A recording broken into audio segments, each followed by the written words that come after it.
아멘. 오늘도 저와 여러분들에게 은혜 주시고 능력 주셔서 하나님의 말씀대로 살아가게 하시는, 저와 여러분들을 너무나 사랑하시는 우리 그 주님을 찬양합시다.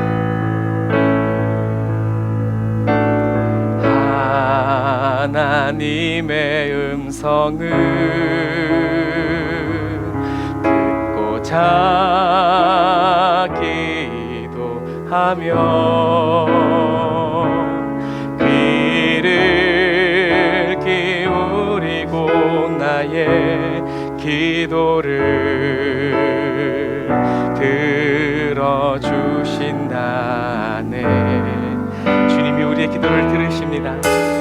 깊은 웅덩이와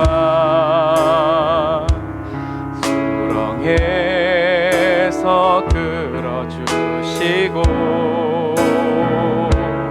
나의 발을 반석 위에 세우시사 나를 튼튼히 하셨네. 새 노래로 부르자 날라라 하나님께 올릴 찬송을 새 노래로 부르자 하나님 사랑을. 우리 1절 다시 한 번 더 찬양할까요? 하나님의 음성을,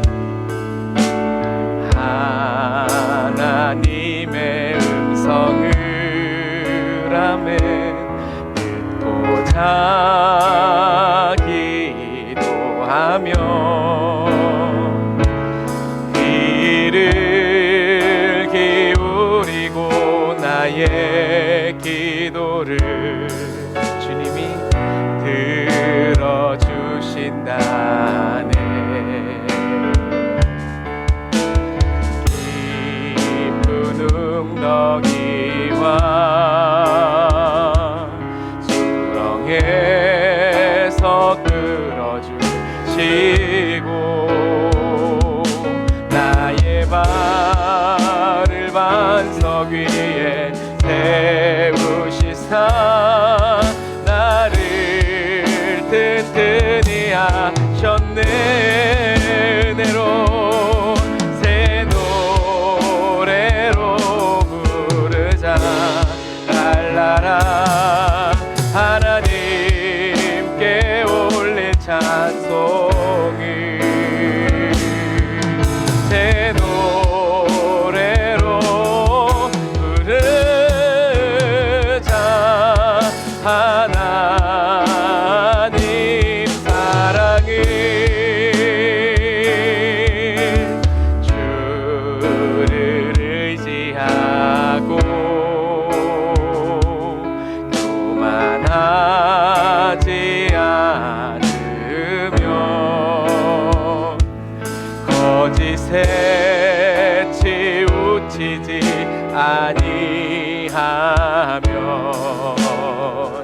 복이 있으리라. 여호와 나의 주는 크신 권능의 주라. 그의 크신 권능으로 우리들을 사랑하여 주셨네.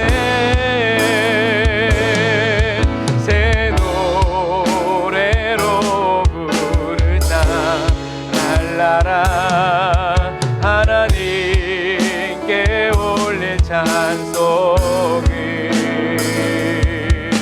새 노래로 부르자 하나. 아멘. 우리의 평생의 여호와의 사랑을 찬양하며 주님을 섬깁시다. 새 노래로 부르자 날라라 하나님께 올릴 찬송을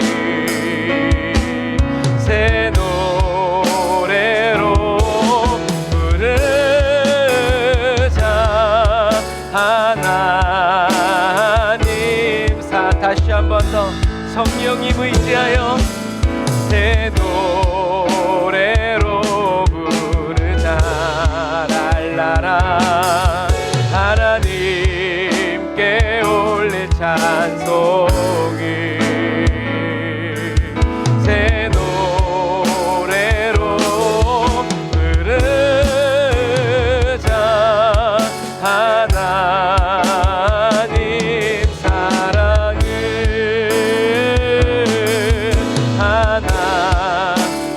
하나님 사랑을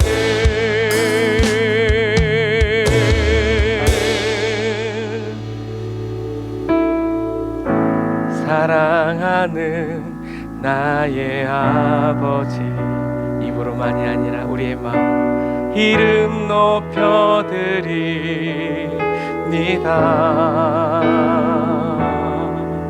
주의 나라 찬양 속에 임하시니 우리의 찬양을 타고 오신 능력에 주께 찬송하네. 전능하신 하나님 찬양 언제나 동일하신 주. 전능하신 하나님 찬양 영원히 다스리네.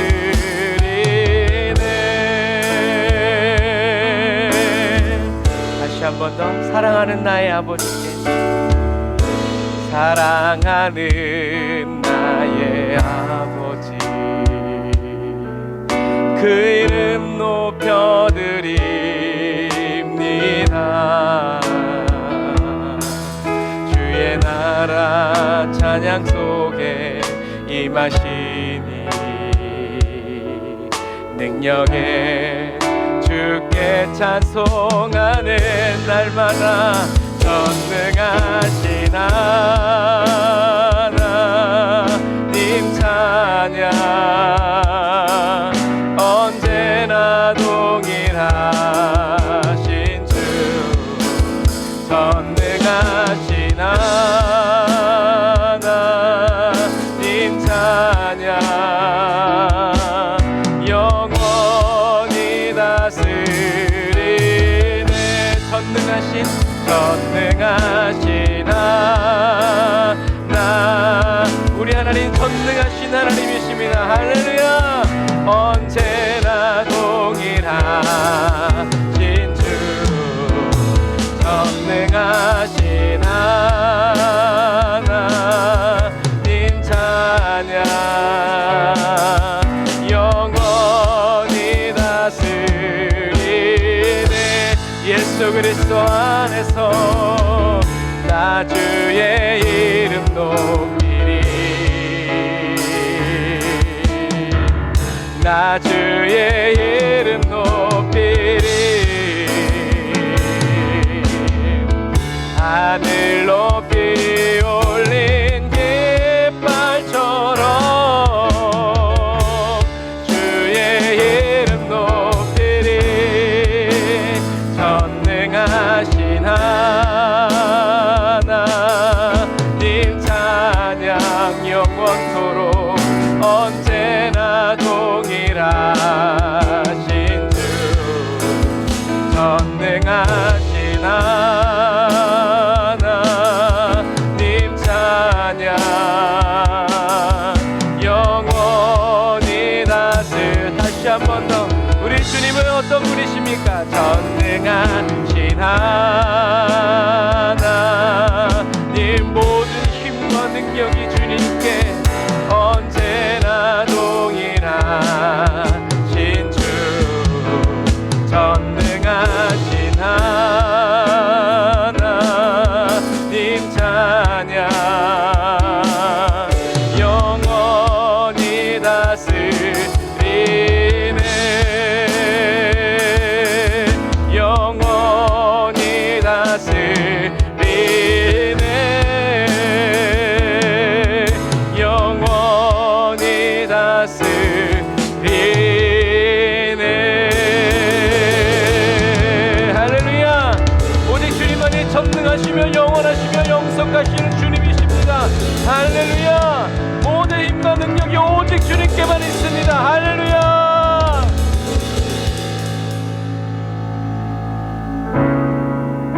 아멘. 우리 하나님이 전능하신 하나님이십니다. 우리가 하나님을 전능하시다고 말하면서 원수마귀를 두려워하고 세상을 무서워하는 그런 그리스도인 되지 않기를 주님의 이름으로 축복합니다. 우리가 이 찬양으로 우리 주님께 우리 전능하신 주님을 고백합시다. 전능하신 나의 주 하나님은, 우리 주님을 최고로 높여드리면서 능치 못하실 일 전혀 없네. 우리의 모든 간구도, 우리의 모든 생각도, 우리의 모든 꿈과 모든 소망도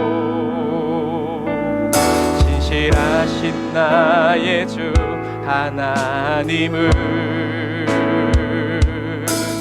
우리의 모든 괴로움 바꿀 수 있네. 불가능한 일 행하시고 죽은 자를 일으키시니 그를 이길 자 아무도 없네. 주의 말씀 의지하여 깊은 곳에 금을 던져 오늘 그가 놀라운 일을 이루시는 것 보라. 주의 말씀 의지하여 믿음으로 금을 던져 믿는 자에게 능치 못함 없네. 아멘. 우리가 이 찬양을 다시 고백할 때 여러분, 저와 여러분들이 믿는 것은 하나님이 나의 문제를 해결해 주시고 나의 필요를 채워 주실 것을 믿는 것이 아니라 하나님이 전능하신 분이라는 것을 저와 여러분들이 믿는 것입니다. 저와 여러분들이 믿으면 하나님이 전능하신 분이시고 믿지 않으면 전능하신 분이 안 되는 것이 아니라 저와 여러분의 믿음에 상관없이 우리 하나님은 이미 전능하신 하나님이십니다. 그래서 우리는 전능하신 하나님이 우리와 함께 계시고 그 전능하신 하나님이 저와 여러분을 기뻐하신다는 그 한 가지 사실 때문에 우리는 기뻐하고 즐거워하고 주님의 전능하심을 찬양하고 노래하는 저와 여러분들이 되어야 합니다. 우리가 전능하신 하나님을 노래할 때 전능하신 주님의 영광을 받으시고 더 큰 기쁨으로 우리에게 부어주십니다. 다시 한번 더. 전능하신 나의 주 하나님은 능치 못하실 일 전혀 없네. 우리의 모든 간구도, 우리의 모든 생각도, 우리의 모든 꿈과 모든 소망도 신실하신 나의 주 하나님은 우리의 모든 괴로움 바꿀 수 있네. 불가능한 일 행하시고 죽은 자를 일으키시니 그를 이길 자 아무도 없네. 아멘. 주의 말씀 의지하여 깊은 곳에 금을 던져 오늘 그가 놀라운 일을 이루시는 것 보라. 주의 말씀 의지하여 믿음으로 금을 던져 믿는 자에게 능치 못함 없네. 주의 말씀 의지하여 깊은 곳에 금을 던져 오늘 그가 놀라운 일을 이루시는 것 보라. 주의 말씀 의지하여 믿음으로 금을 던져 믿는 자에게 능치 못함 없네. 한 번 더 믿음으로 주의 말씀 의지하여 깊은 곳에 금을 던져 오늘 그가 놀라운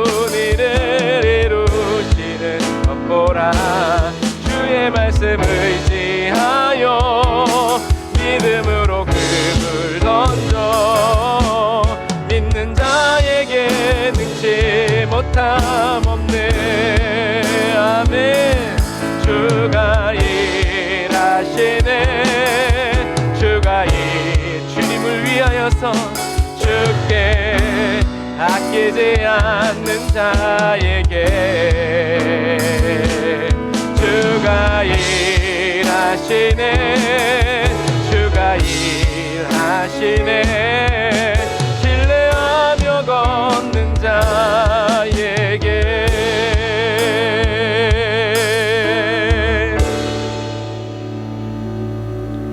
날이 저물어 갈 때 빈들에서 걸을 때 그때가 하나님의 때 내 힘으로 안 될 때 빈손으로 걸을 때 내가 고백해 여호와 이래.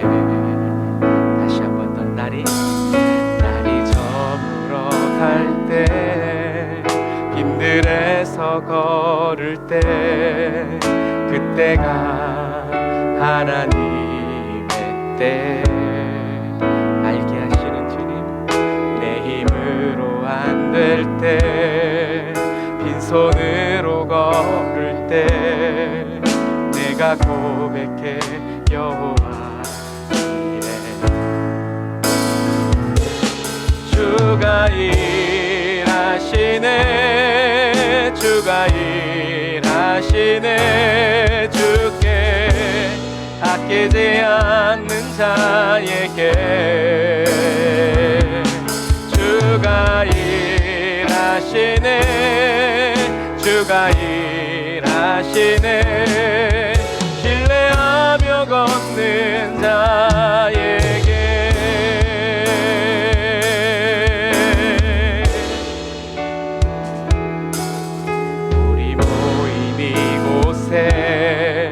주님 함께 계시네. 누리네 아버지를 내 가슴으로 느끼면서 작은 떡과 물고기 내 모든 걸 드릴 때 모두 고백해 여호와 이래. 다시 한번. 우리 모이니 주님 가슴으로 느끼며 주님 함께 하시네. 누리네 아버지네.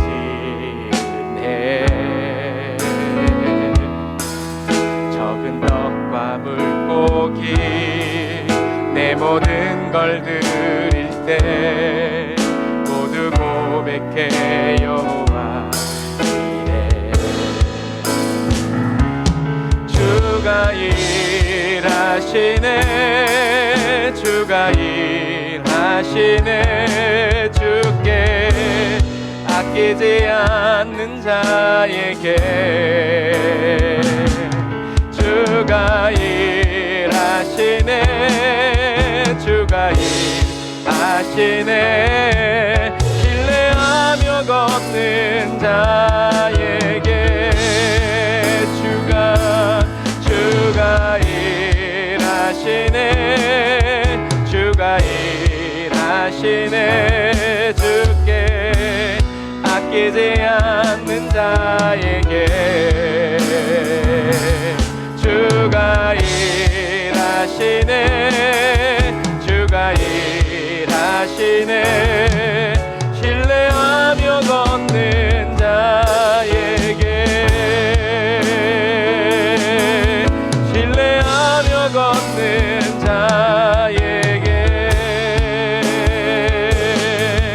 신뢰하며 걷는 자에게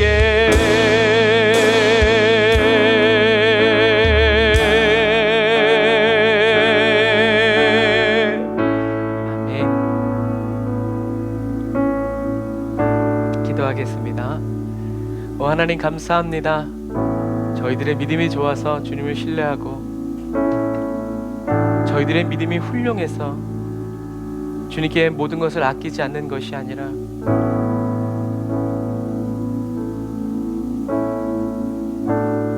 자기의 생명까지도 아끼지 않고 겸손히 십자가에 내려놓으신 그 예수님께서 우리들 안에서 살아가시고 우리의 삶을 대신 살아가 주심으로 말미암아 믿음의 창조주요 또 완성자이신 예수 그리스도께서 저희들 각 사람의 믿음의 분량과 또 그 분수에 맞춰서 예수님처럼 작은 떡과 물고기일지라도 주님이 기뻐 받으시는 온전한 순종의 제물로 사용하여 주시는 그 은혜와 사랑을 감사를 드립니다. 거룩하신 하나님, 저희들에게 이 은혜를 베풀어 주셔서 저희들 몸 안에 예수 그리스도 보내어 주시고 예수님 우리 안에 성령님 보내어 주셔서 우리의 기도가 두세 사람의 기도가 되고 우리의 증언이 두세 사람의 증언이 되어서 하나님이 기뻐 받으시고 하나님이 붙들어 사용하여 주시는 거룩한 생명의 말씀 되게 하시고 하나님의 영의 영광이 나타나고 능력이 나타나게 하여 주시는 그 은혜를 감사합니다. 하나님의 영광과 나의 영광을 겸하여 추구하려는 그런 모든 마음들 성령의 불로 다 불태워 소멸시켜 주시고 주님을 위해서라면 나의 모든 어떤 것도 아끼지 않고 주가 쓰시겠다 하라 하실 때 주님의 말이 끝나기도 전에 아멘 주여 예수여 내가 여기 있나이다 나를 받으소서. 주님께 내어드리고 맡겨드리고 주님께서 취하여 주시고 사용하여 주심에 한없는 기쁨과 감사로 감격으로 주님 앞에 머물러 서서 찬양하고 고백하는 감사하는 저희들 되게 하여 주시니 감사합니다. 주님 육신의 지침과 또 질병과 여러 가지 문제와 혼적인 여러 가지 증상과 또 가정적인 모든 관계에서 물질적이고 물리적이고 법적인 모든 깨어짐과 헝클어짐 속에서 주님 저희들이 외칩니다. 주님이 저의 아버지이십니다. 예수가 우리들의 구주이십니다. 우리들의 왕이십니다. 주여 오셔서 하나님의 하늘의 질서를 부어주시고 주님의 뜻을 따라 주님이 계획하시고 마음에 그리신 그대로 이루어지는 영광을 보게 하시고 또 이루어드리는 그리스도인으로 살아가게 하시니 감사합니다.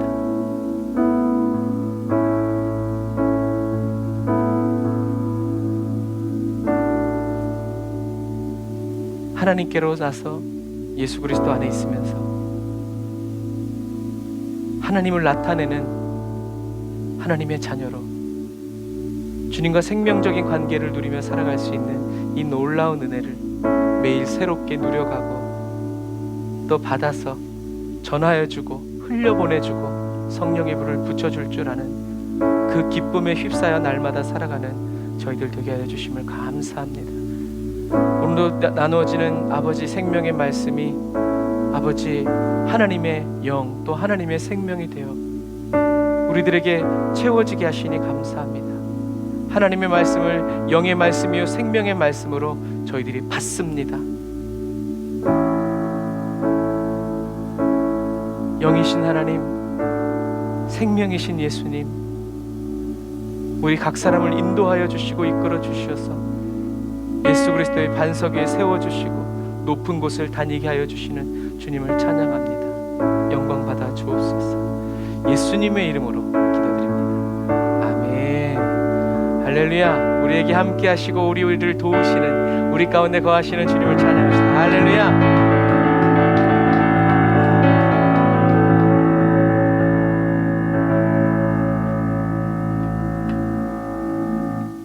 아멘. 감사합니다. 하나님이 저와 여러분들을 사랑하십니다.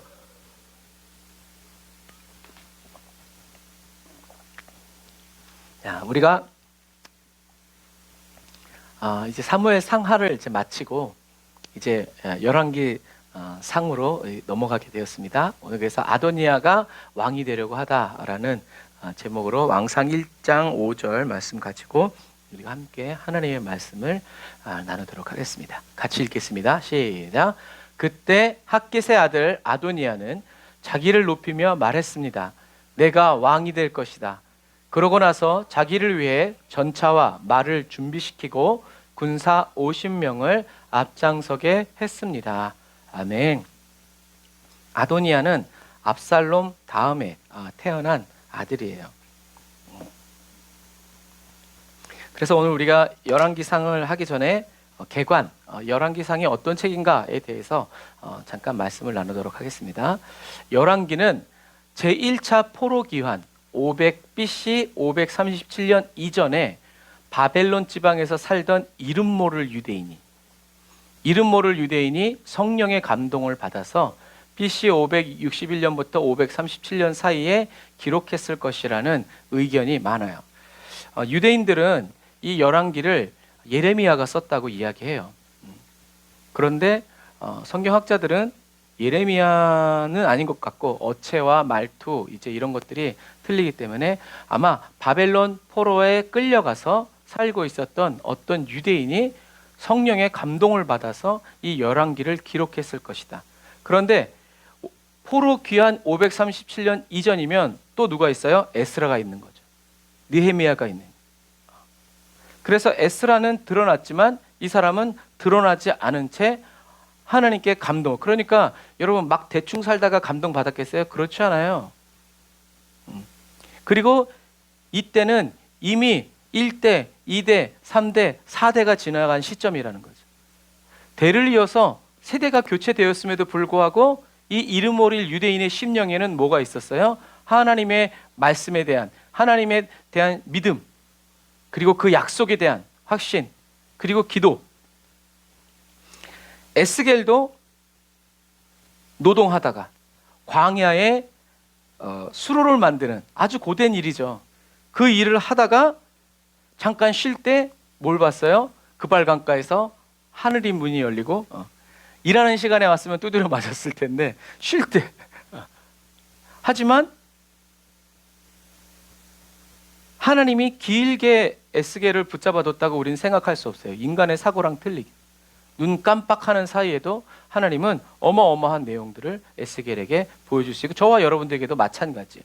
찰나의 임재가 수십 년 신앙생활보다 훨씬 더 우리에게 많은 것들을 변화시켜 주시고 새롭게 해주신다.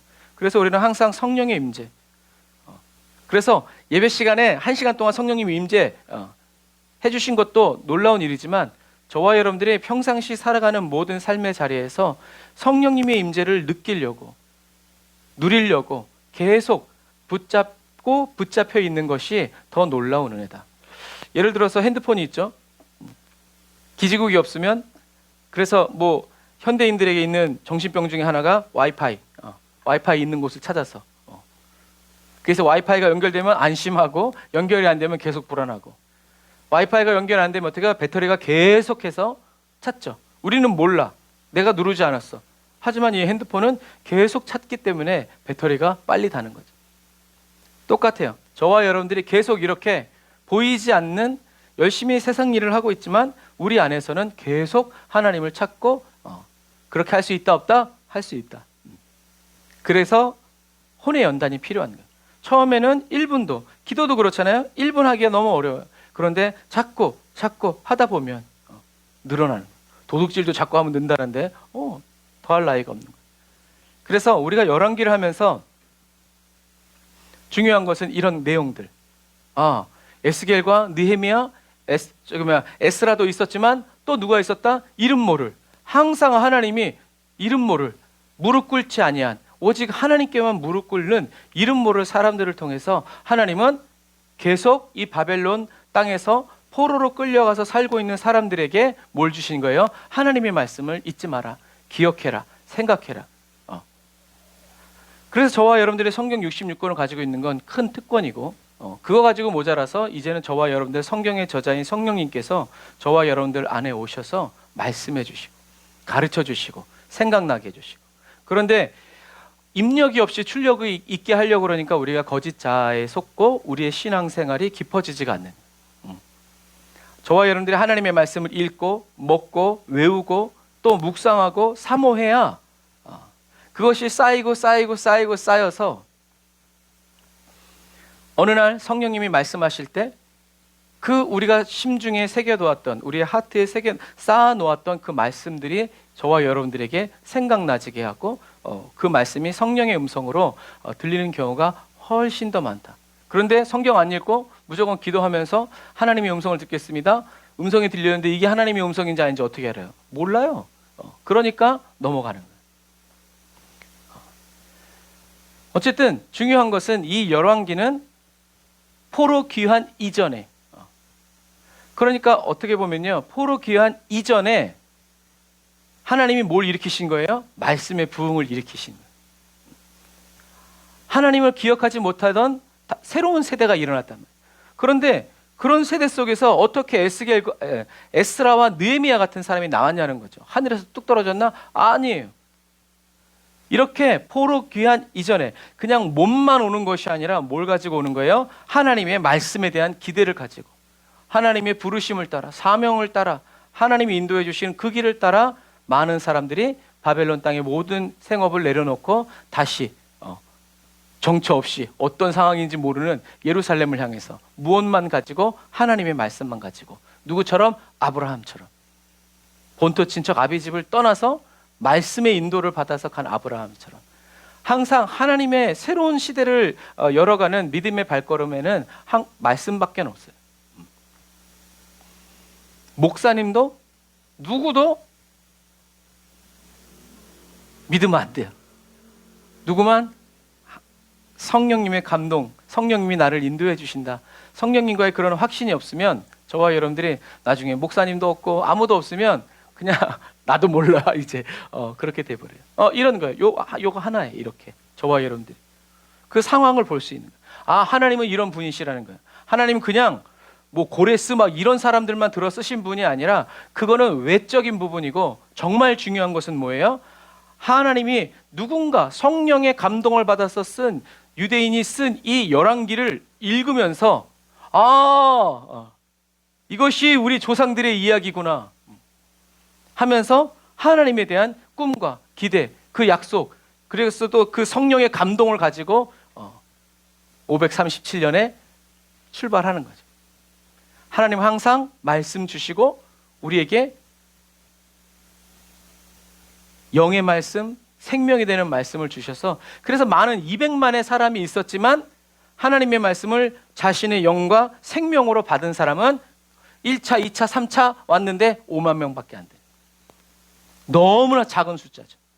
하지만 하나님은 그 작은 숫자를 통해서 일하시는 분이다. 수에 상관없다. 중요한 건 뭐다?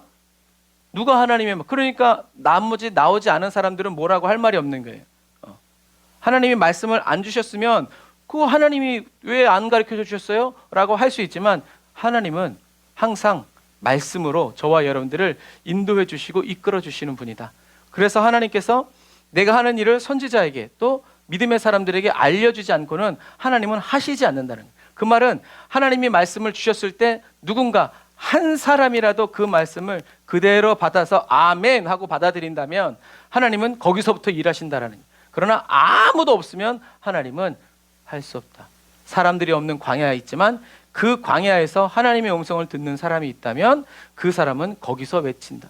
그랬더니 어떻게 됐어요? 사람들이 말씀을 들으러 광야로 나가는 거예요. 하나님이 하시는 거죠.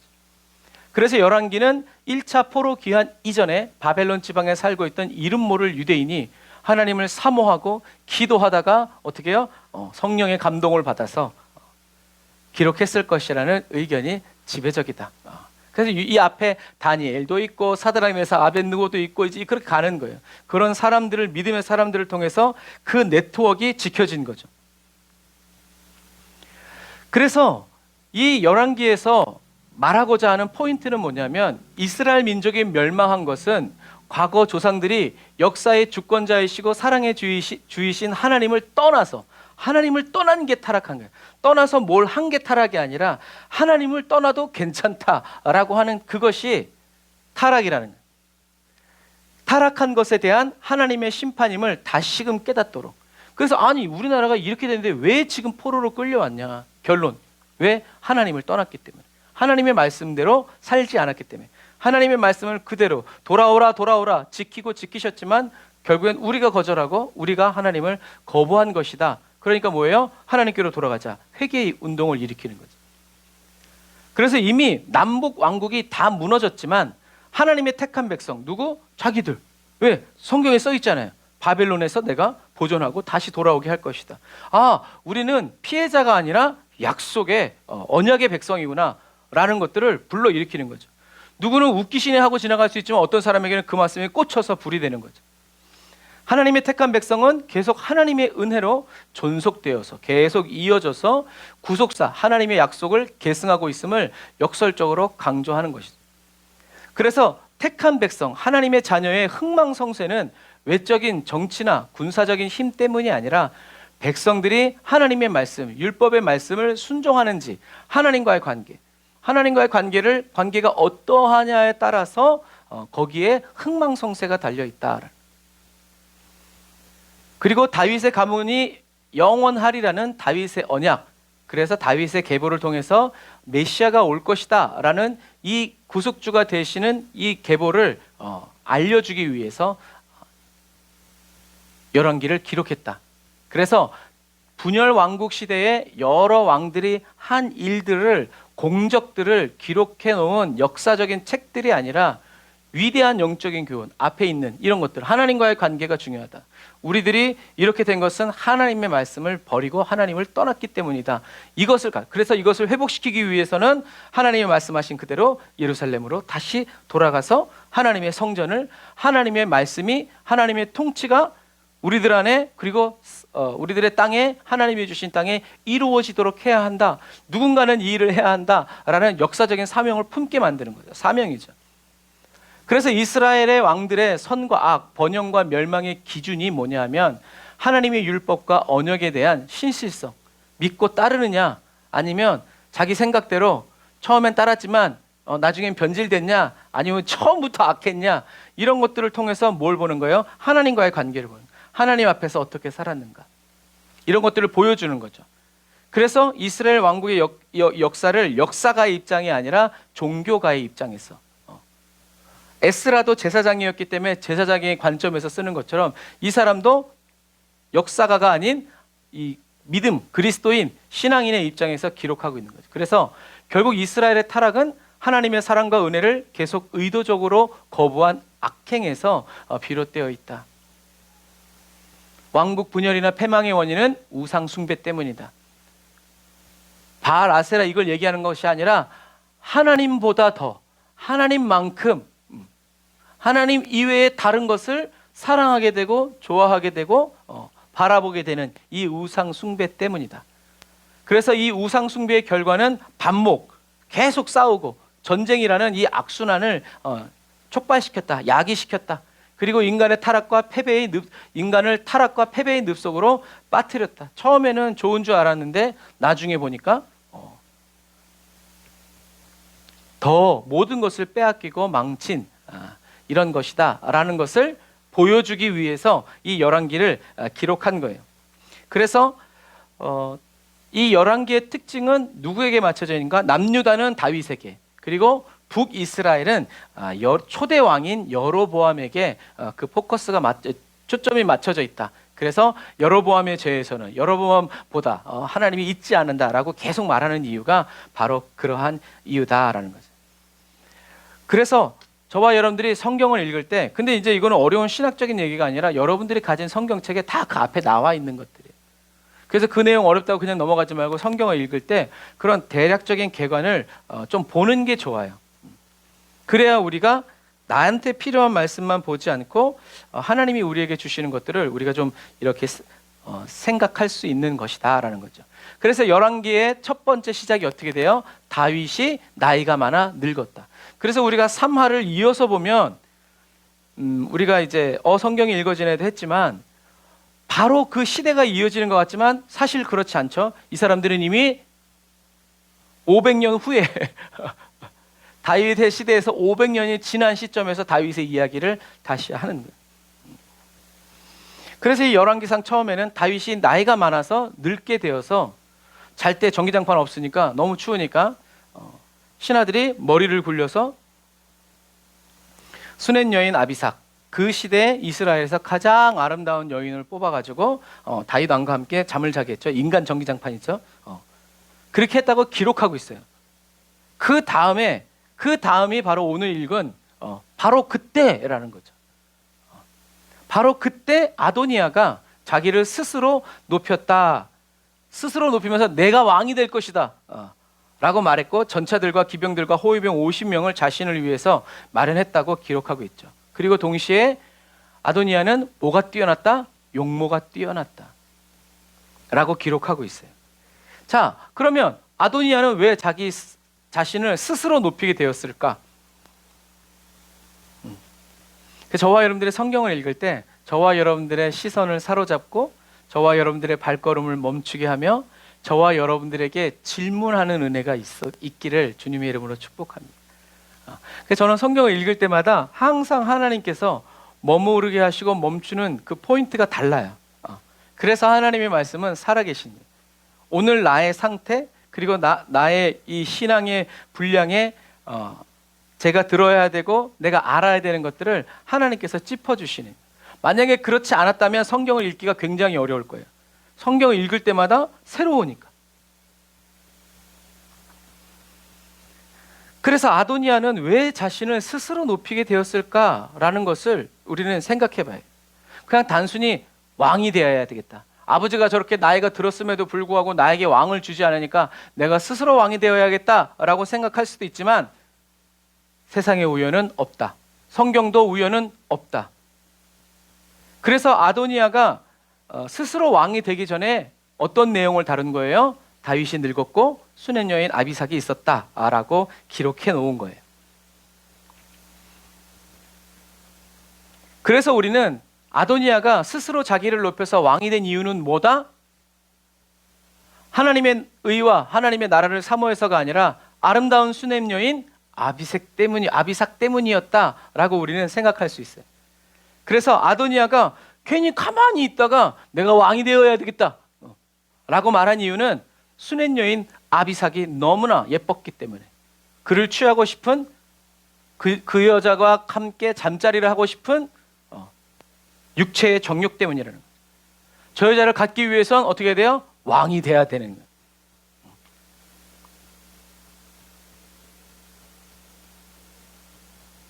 그래서 성경은 아도니아가 용모가 아름다웠다라고 기록한 거일 수도 있어요. 지도 멋있지만 멋있으니까 어떻게 해요? 예쁜 사람을 찾는 거죠. 저와 여러분들은 하나님께 용모가 아름다운 사람으로 기억되지 말고 저와 여러분들의 중심이 아름다운 사람으로 성경에 기록되기를 주님의 이름으로 축복합니다. 그런데 그 아도니아가 왕상 2장 15절에 이렇게 얘기해요. 같이 읽어볼까요? 그가 말했습니다. 아시다시피 이 나라는 제 것이었습니다. 온 이스라엘은 제가 다스릴 것으로 기대하고 있었는데 상황이 바뀌어 이 나라가 동생의 것이 되었습니다. 여호와께서 그렇게 하신 것입니다. 그러자 아도니아가 말을 이었습니다. 당신의 부탁은 거절하지 않으실 테니 솔로몬 왕께 부탁해 수냄 여자 아비삭을 제 아내로 주십시오. 요 1장과 2장 사이에 뭐가 있어요? 아도니아가 왕이 돼가지고 나팔 부니까 선지자 나단과 밧세바가 들어가가지고 솔로몬 왕 세워가지고 해가지고 솔로몬이 왕이 짠 된 거예요. 그러니까 자기가 왕이 되려고 했던 그 모든 시도가 무산이 된 거예요. 그래서 하나님의 뜻이 솔로몬, 자기 동생 솔로몬을 통해서 이 이스라엘이 이루어질 것을 하나님이 다윗에게 약속했고, 다윗이 그렇게 수많은 시편을 지어서 노래하고 매일 하루 24시간 1년 365일 4,000명의 예배자들과 함께 예배하면서 그것을 찬양하고 노래했는데도 아도니아는 그것을 거부한 거예요. 그건 그냥 말이지. 내가 그래 첫째인데 내가 왕이 되어야지 않겠는가. 하지만 그렇게 거짓자에 휘둘리는 아도니아를 하나님은 인정하지 않으셨죠. 그리고 하나님이 약속하신 대로 솔로몬을 왕으로 세웠음에도 불구하고 아도니아가 포기하지 못한 건 뭐예요? 수냄 여인 아비사. 난 딴 건 안 바란다. 그냥 이 여자 하나만 줘라. 그럼 내 이 꼭 다물고 살게.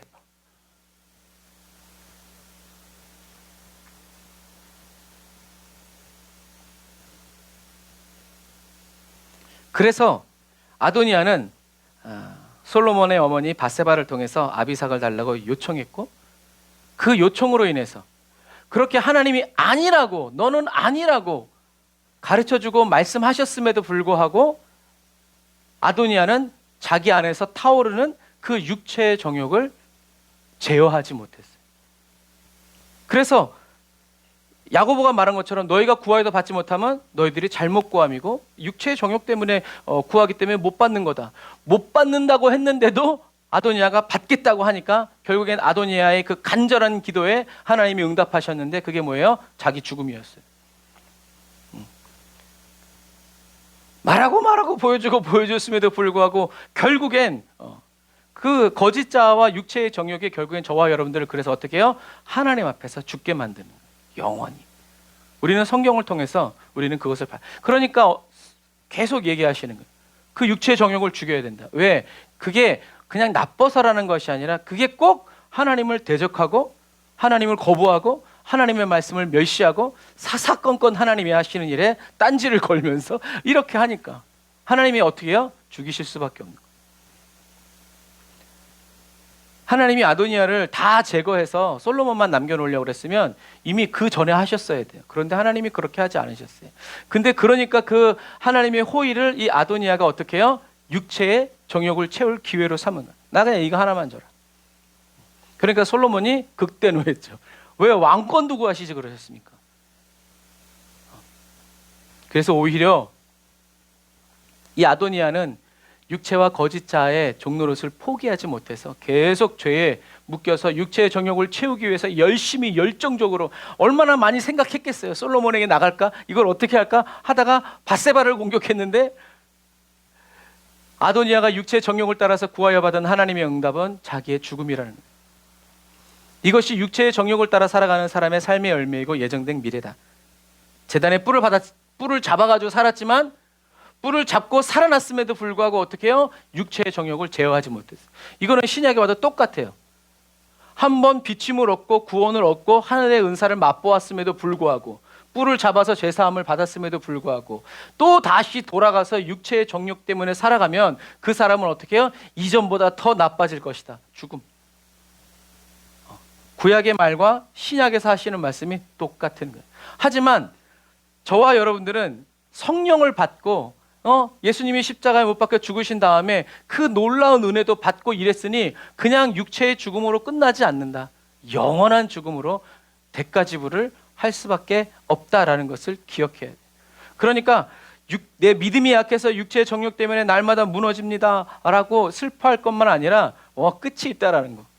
이것을 정신을 번쩍 차려가지고 영이요 생명이신 하나님의 말씀으로 육체 행실을 쳐서 복종시키. 우리가 하는 건 아니죠. 하나님의 말씀이 하시는 거예요. 그러나 그렇게 되기까지 우리가 하나님의 말씀으로 자기 자신을 쳐야 하는 그 이유와 목적을 우리가 붙잡아야 된다는 거예요.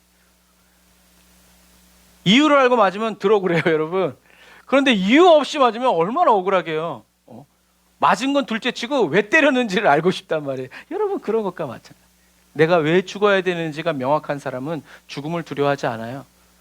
죽어야 하기 때문에. 그러나 왜 죽어야 되는지 모르는 사람은 살고 싶은 거죠. 그럼 여러분 우리들이 생각해 봐야 될 건 자신 스스로 높이는 게 왜 문제가 될까? 왜 문제가 돼요? 예수님이 말씀하셨기 때문이죠. 예수님이 뭐라고 말씀하셨어요? 누구든지 스스로 자기를 높이는 사람은 낮아지고 자기를 낮추는 사람은 높아질 것이다. 예수님이 말씀하신 거예요.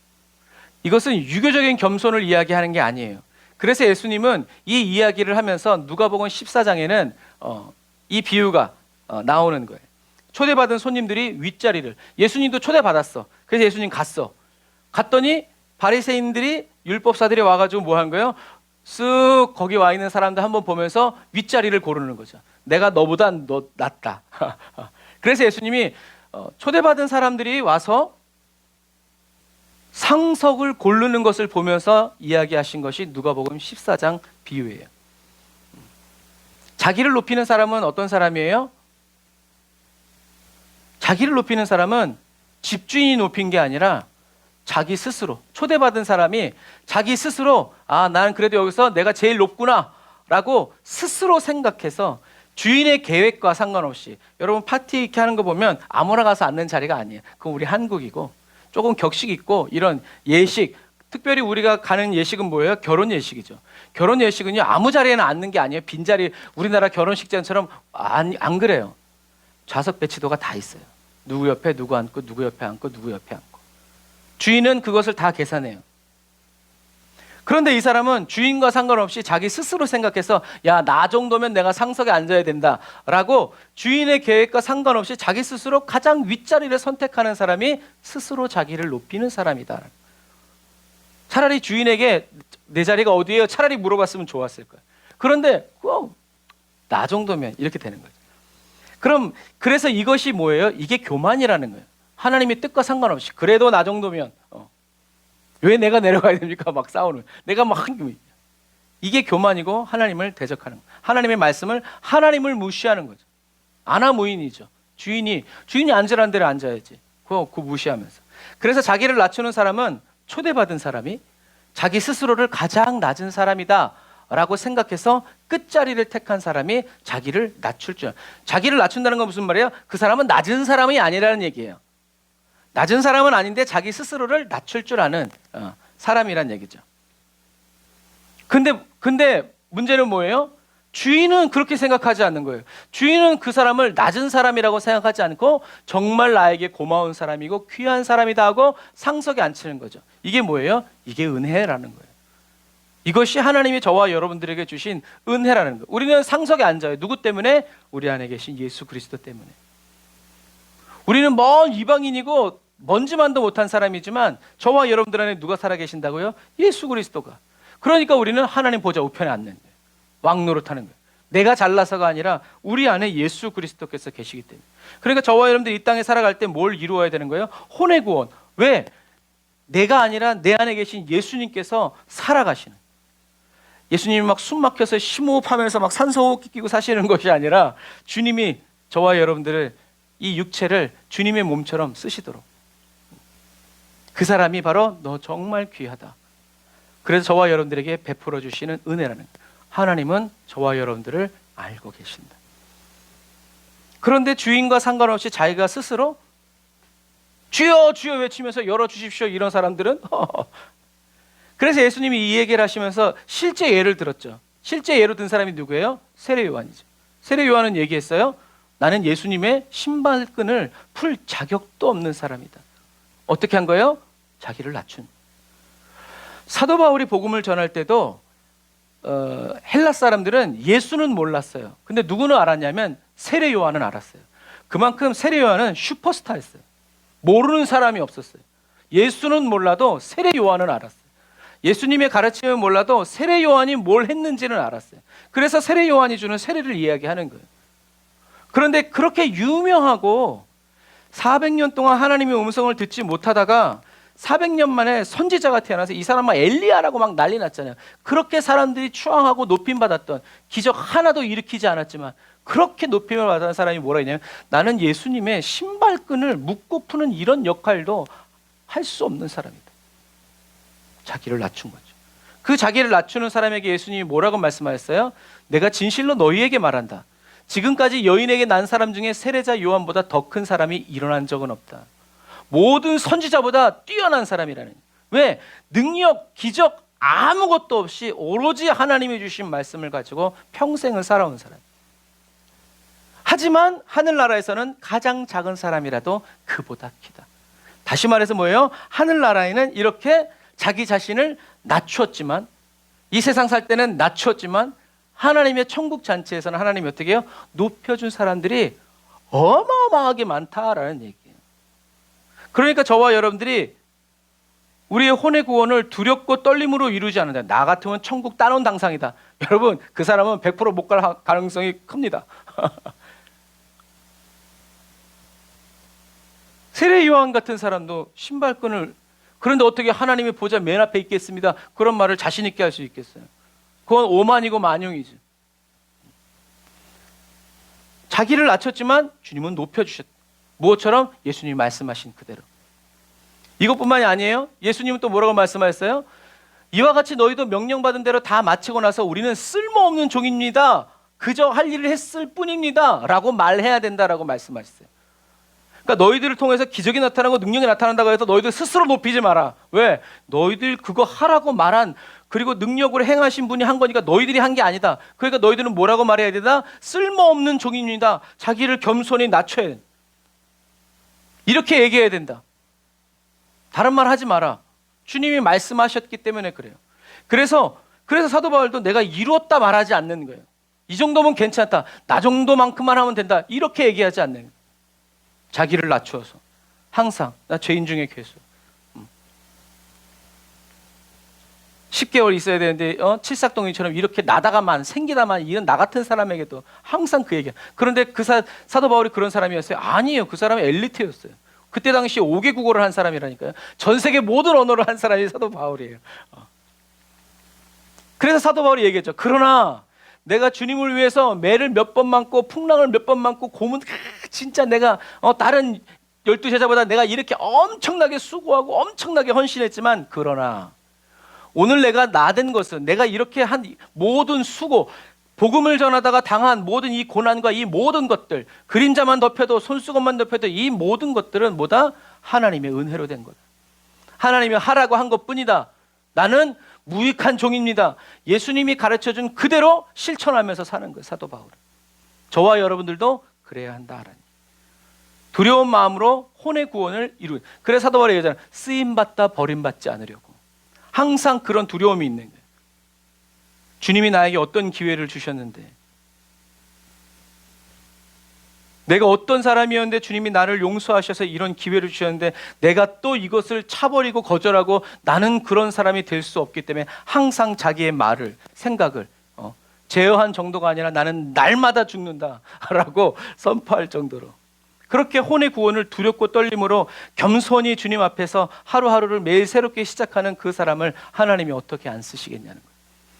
그러니까 저와 여러분도 주님이 내일 모레 오신다고 해도 우리는 어떻게 살아야 돼요? 막 로또하고 막 그런 게 아니라 그냥 오늘을 살아가는 것처럼 매일 똑같이 살아갈 수 있어야 돼요. 우리는 하나님을 찬양하고 의지하고 복음 전하고 기도하면서 그렇게 연단된, 변화가 적은 저와 여러분들이 되어야 한다라는 얘기죠.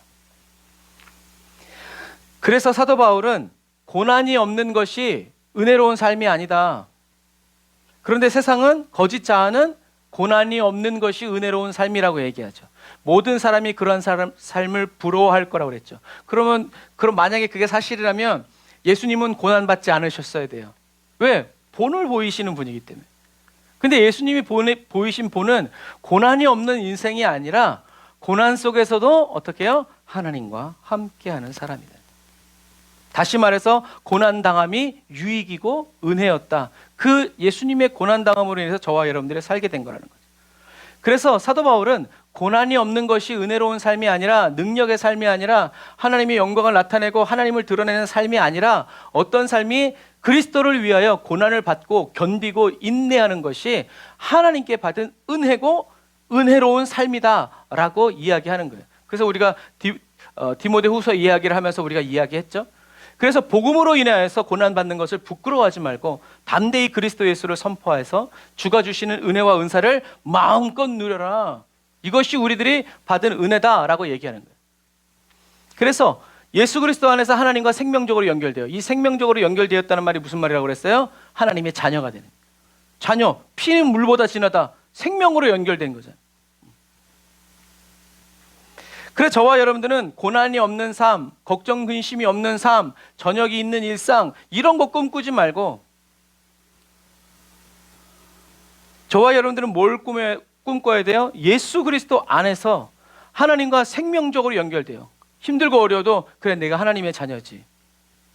내가 하나님의 백성이지, 내가 그리스도의 신부지, 예수의 친구지, 생명적으로 연결되어서 주님의 안식을 누리면서 하나님의 말씀대로 견디고 버티고 싸우면서 예수 그리스도의 십자가, 그래도 나는 하나님의 자녀야, 그래도 주님은 그리스도야, 내가 감옥에 갇혀 있고 매를 맞고 내가 뭐 다 해도 예수는 그리스도다, 예수님은 좋으신 분, 하나님의 아들이다 라고 선포하면서 하나님의 통치와 다스림을 전할 줄 아는 뭐가 있어야 된다는 거예요? 은혜가 있어야 된다.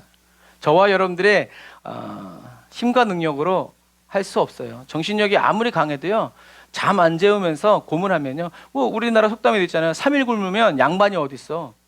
먹을 걸 위해서 도둑질도 하고 죽이기도 하고 그렇게 된다는 거죠. 인간의 본능을 영역을 얘기하는 게 아니란 말이에요. 우리는 주님이 은혜를 주시. 근데 우리는 그 은혜가 평상시에 임하기를 원해. 평상시에 임하면 뭐 할 건데요? 하나님은 하나님의 때에 실수 없이 일하시는 분이다라는 거죠. 지금은 이해할 수 없지만 그날에 우리는 다 경험하게 될 것이다 라는 것을 우리는 믿어야 된다. 그래서 아까도 제가 어떤 분한테 그런 얘기했는데, 저와 여러분들이 믿으면 하나님의 말씀대로 이루어지는 게 아니에요. 저와 여러분들이 믿든지 안 믿든지 이미 하나님은 말씀하신 그대로 다 이루셨다는 것을 우리 믿는 거예요. 이것이 저와 여러분들의 신앙생활이에요. 내가 믿으면 그때부터 하나님이 역사하시는 게 아니라 이미 하나님은 다 이루셨어. 하나님이 다 이루신 것을 저와 여러분들이 따라가는 거예요, 믿고. 그런데 우리는 착각해요. 내가 믿어야 그 일이 된다고. 아니요. 우리들이 믿기도 이전에 예수님은 십자가에 못 박혀 죽으셨고 주님은 다 그 모든 일들을 이루셨다라는 것을 우리는 기억해야 한다라는 거죠.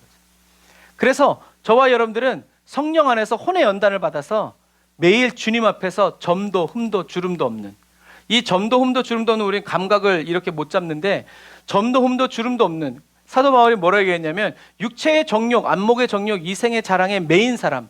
그래서 하나님이 말씀해 주시고 경고해 주셔도 하나님의 말씀을 거절하고 육체의 정욕 따라 살아가기를 기뻐하는 이 사람들이 하나님 앞에서 점이고 흠이다 라고 딱 이야기해요.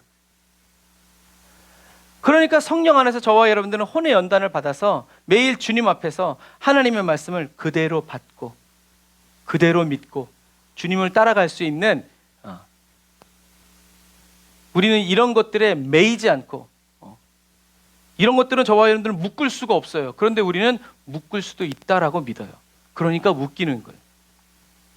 왜? 예수님은 얘기하셨잖아요. 다 끝났다. 자유다. 해방이다.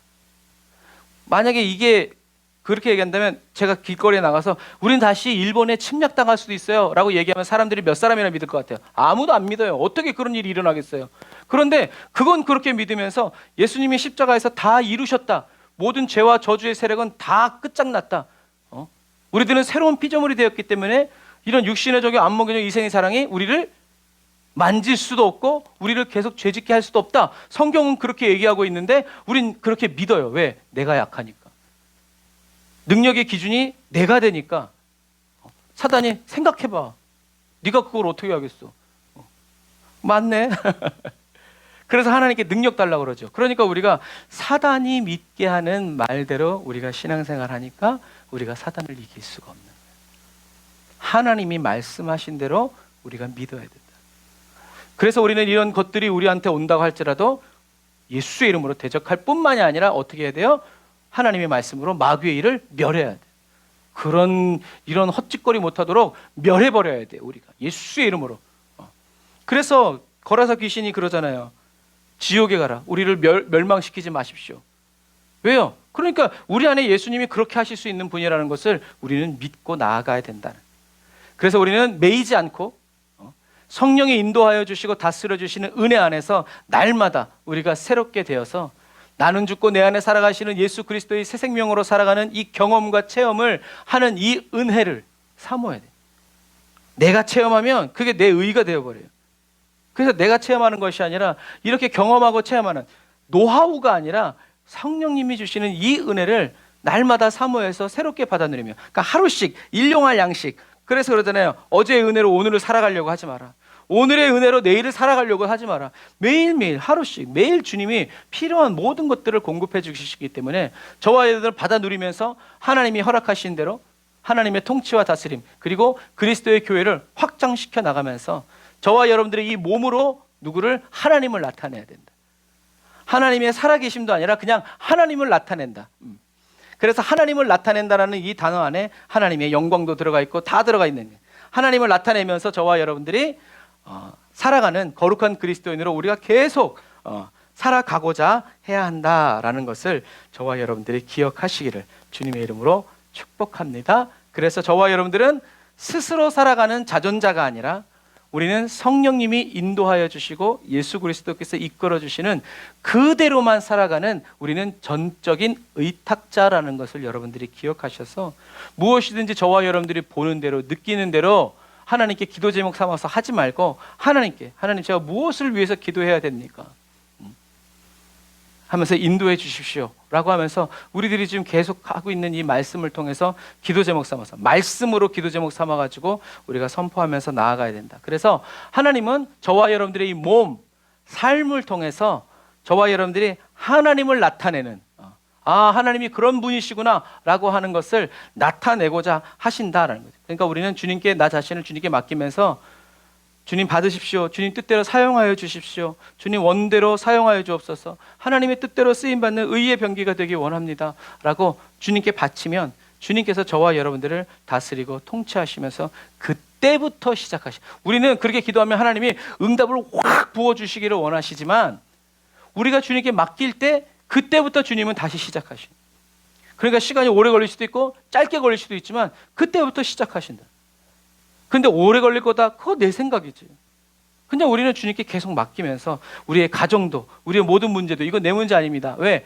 내가 능력이 없어서가 아니라 나는 하나님의 자녀이기 때문에 하나님이 했어요. 그래서 견디다 못해 쓰러지면 누가 나서는 거예요? 애들 싸움이 어른 싸움 되듯이 하나님이 나서는. 그러니까 우리는 이제는 내가 하다 안 되니까 주님이 등판하시니까 이게 힘든 거예요. 이미 뭐 다 상할 대로 다 상하고 너덜너덜. 우리는 더 이상 그렇게 살면 안 된다라는 거예요. 주님이 앞서가시도록 우리가 그것을 정확히 알고 하나님께 맡겨드리고 하나님만을 따라가고 의지하고 살아가려고 주님께 귀를 기울이고 내 눈을 내어드리고 그렇게 살아갈 때 지금 당장은 아무 일도 안 일어나는 것 같고 답답한 것 같아도 주님은 저와 여러분들을 인도해 주기 시작하신다라는 것을 여러분 기억하시기를 주님의 이름으로 축복합니다. 기도하겠습니다. 아멘. 주님, 저 자신을 스스로 높이는 자 되지 않도록 사람 막대기와 인생 채찍으로 저희들의 혼을 연단하여 주시고 단련하여 주심을 기뻐 찬양합니다. 모든 힘과 능력과 권세와 영광이 오직 나의 주 하나님께만 있음을 기뻐 찬양합니다. 주님이 택하신 사람이 아니면 누가 주님 앞에 설 수 있습니까? 그러나 우리 구주 예수 그리스도께서 그리스도 안에 있는 저희들을 주님의 피와 물로 저희들의 혼과 몸을 하나님 앞에서 날마다 깨끗이 씻어 정결케 하여 주심으로 저희들이 은혜의 보좌 앞으로 담대히 나아갈 수 있음을 고백합니다. 성령 하나님 그리스도 예수 안에서 저희들의 겉사람은 쇠약해지고 저희들의 속사람은 날마다 새롭게 하여 주시는 성실하고 신실하신 그 사랑을 기뻐 찬양합니다. 전심으로 주님께 드리는 저희들의 찬양을 남김없이 받아주시는 주님 영광 받아 주옵소서. 성령 하나님, 이제 저희들이 거짓 자아에 속아 고난이 없는 편안한 삶을 꿈꾸지 않습니다. 각종 문제와 염려, 근심이 사라지고 없어지는 은혜를 사모하지도 않습니다. 예수 이름 안에서 하나님의 뜻대로만 살아가는 저희들에게 어떤 고난과 핍박과 환난이 기다린다 하여도 예수 그리스도 안에서 하나님과 생명적으로 연결되어 하나님의 자녀로 주의 안식을 누리며 견디며 아버지 버티고 싸우면서 예수와 그리스도의 십자가를 담대히 증거하고 선포하고 하나님의 통치와 다스림을 전할 줄 아는 은혜를 사모하며 주를 담대히 따라 나아가게 하시니 감사합니다. 성령 안에서 혼의 연단을 받아서 매일 주님 앞에서 점도 흠도 주름도 없는 육체의 정욕과 안목의 정욕과 이생의 자랑에 매이지 않고 성령님이 인도하여 주시는 그 은혜 안에서 날마다 새롭게 변화되어 나는 죽고 내 안에 살아가시는 예수 그리스도의 새 생명으로 살아가는 경험과 체험을 하는 그 은혜를 날마다 받아 누리면서 하나님의 통치와 다스림, 그리스도의 교회를 확장시켜 나아가면서 저희들 각 사람의 몸을 통하여서 하나님을 나타내어 살아가는 거룩한 삶을 저희들의 일터와 삼터에서 살아가게 하여 주신 은혜를 감사합니다. 영광의 주님 높임 받으시고 영광을 받아 주옵소서. 예수님의 이름으로 기도드립니다. 아멘.